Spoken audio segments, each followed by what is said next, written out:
નમસ્કાર, હું છું પ્રિયા અને તમે જોઈ રહ્યા છો જનતા કી જાણકારી ન્યૂઝ। નજર કરીએ આજના સમાચાર ઉપર। ડીસામાં કચરાના સ્ટેન્ડ પોસ્ટ હટાવી બ્યુટિફિકેશન કરાશે, બનશે સેલ્ફી પોઈન્ટ અને સિનિયર સિટીઝન માટે પાર્ક। ડીસા સ્વચ્છતા અભિયાન અંતર્ગત ડીસા નગરપાલિકા દ્વારા એક પ્રશંસનીય પહેલ શરૂ કરવામાં આવી છે।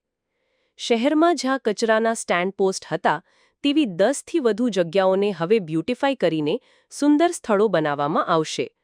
આ અંગે નગરપાલિકાના ઉપપ્રમુખ શૈલેષભાઈ રાયગોર દ્વારા જાહેરાત કરવામાં આવી છે। આ યોજના હેઠળ જે જગ્યાઓએ લોકો કચરો નાખતા હતા ત્યાં હવે સ્વચ્છતા જાળવીને નવું રૂપ આપવામાં આવશે।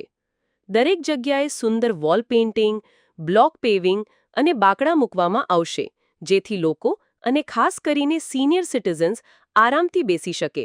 આ ઉપરાંત આ સ્થળોને સેલ્ફી પોઈન્ટ તરીકે પણ વિકસાવવામાં આવશે, જે યુવા પેઢી માટે આકર્ષણનું કેન્દ્ર બનશે। શૈલેષભાઈ રાયગોરના જણાવ્યા મુજબ આ પગલાંથી શહેરની સુંદરતામાં વધારો થશે અને લોકોમાં સ્વચ્છતા પ્રત્યે જાગૃતિ પણ ફેલાશે।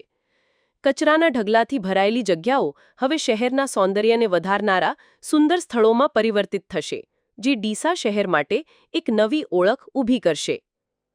અહેવાલ રિપોર્ટ ભરત ઠક્કર, ડીસા, બનાસકાંઠા। ઓકે, ડીસા શહેરમાં જે જગ્યાએ કચરા સ્ટેન્ડ છે કે ગાયોના ઘાસચારો છે ત્યાં નગરપાલિકા તરફથી આ રીતના ત્યાં લોકો આવીને બેસી શકે, સેલ્ફી પોઈન્ટ, બાળકો પણ આવી શકે અને એકદમ એ સ્ટેન્ડને રળિયમણા બનાવવા માટે ડીસા નગરપાલિકાનો આ ખાસ એક પ્રોજેક્ટ છે। એટલે શહેરના દરેક લોકોને વિનંતી કે આવા જગ્યાએ પ્રોજેક્ટ હોય ત્યાં કોઈ કચરો ના નાખો અને ગાયોને જે ઘાસ નાખો છો તે બંધ કરી દેવા નમ્ર વિનંતી।